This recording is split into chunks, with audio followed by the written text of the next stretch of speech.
Hello everyone, welcome back to my channel, GMB SHOW. I hope everyone is having a wonderful day.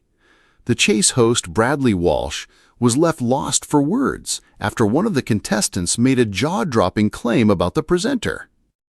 The Chase host, Bradley Walsh, was in for a shock when one contestant threw him a curveball with her revelation, cheekily asking the ITV favorite, "Remember me?" In the episode that aired on Friday, February 8th, a fresh quartet lined up to take on a brainy adversary. Contesting against Dara, the menace Ennis, for a hefty prize were James, Suzanne, Sarah, and Arash.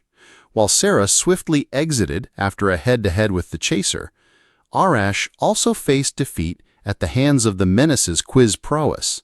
Yet it was Suzanne's surprising opening line to Bradley that truly took him by surprise.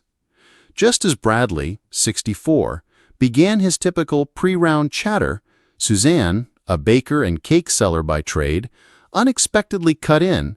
"I'm surprised you don't remember me," she quipped, which brought about a look of confusion on Bradley's face. She jogged his memory further by saying, "Me and you have met before, 1996, Glasgow," reports Bristol Live. Then she dropped a bombshell revealing, "I've got a 26-year-old daughter. I thought you might remember." These assertions clearly caught the usually sharp presenter off guard as he struggled to connect the dots on how Suzanne could be linked to him. Bradley Walsh couldn't hide his astonishment as he blurted out, "What is going on?" Suzanne shared that she had previously appeared on the game show Wheel of Fortune back in 1996, which, coincidentally, Bradley himself had hosted. Intrigued, Bradley asked about the contestant's spoils from her game show days, prompting her to divulge 10 grand and a trip to Milan. The revelation cranked up the tension in the studio, something chaser Dara Ennis picked up on, causing Bradley some discomfort. Ennis, known on the show as The Menace, took a playful dig to break the ice. Turning to the contestant, Suzanne, with a cheeky comment, he said, "So you've been on a quiz show with Brad before?" Then he teasingly added, "Which means he's hosted a quiz show before. You can never tell." As the light-hearted banter continued, Suzanne boldly decided to take Dara's daunting offer of £50,000.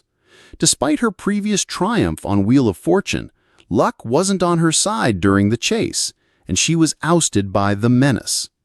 The spotlight then turned to James, the remaining teammate, who was left to brave the final chase solo with a hefty £80,000 on the line.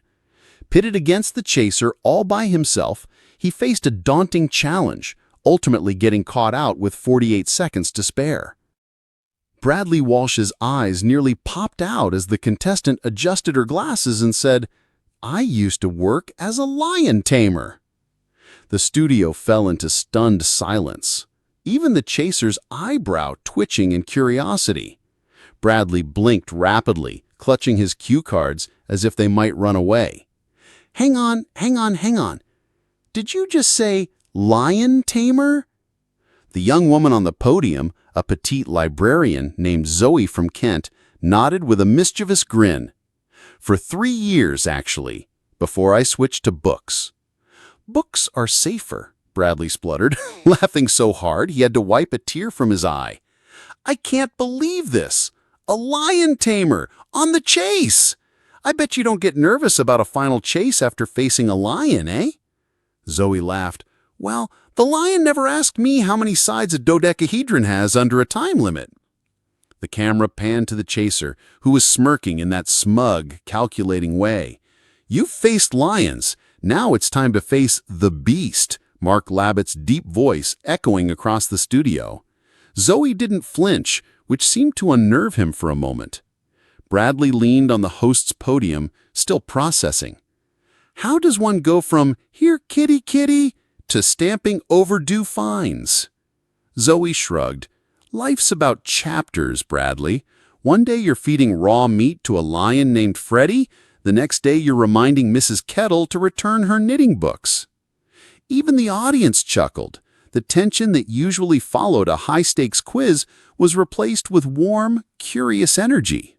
Bradley tried to refocus, reading the next question, but his grin refused to leave his face. Zoe answered confidently, getting question after question correct, her knowledge as sharp as the claws of her former feline coworkers. Her confidence and unusual past captured the viewers' hearts, making her an instant fan favorite on social media. When Zoe made it through to the final chase with 18,000 pounds, Bradley turned to her, shaking his head with mock disbelief. "First lion tamer on the chase, and now you've got a real chance to take the money home. I'm telling you, if you beat the chaser today, I'll be gobsmacked." She looked at him with a cool grin. "Bradley? I've been stared down by a lion. I can handle this." The final chase was a nail-biting event, with Mark missing a series of unexpected pop culture questions Zoe nailed effortlessly. As the timer ran out, Bradley threw his arms into the air. "You've done it! You've actually beaten the chaser!" Zoe covered her face, shocked, as the audience erupted in cheers. Bradley looked at the camera, eyes wide, before turning back to Zoe with a grin. "Lion tamer, quiz champion, and now 18,000 pounds richer. I'm officially gobsmacked." The roar of laughter and applause filled the studio, proving once again that on the chase, you never truly know who's standing at the podium or the surprising past they bring with them.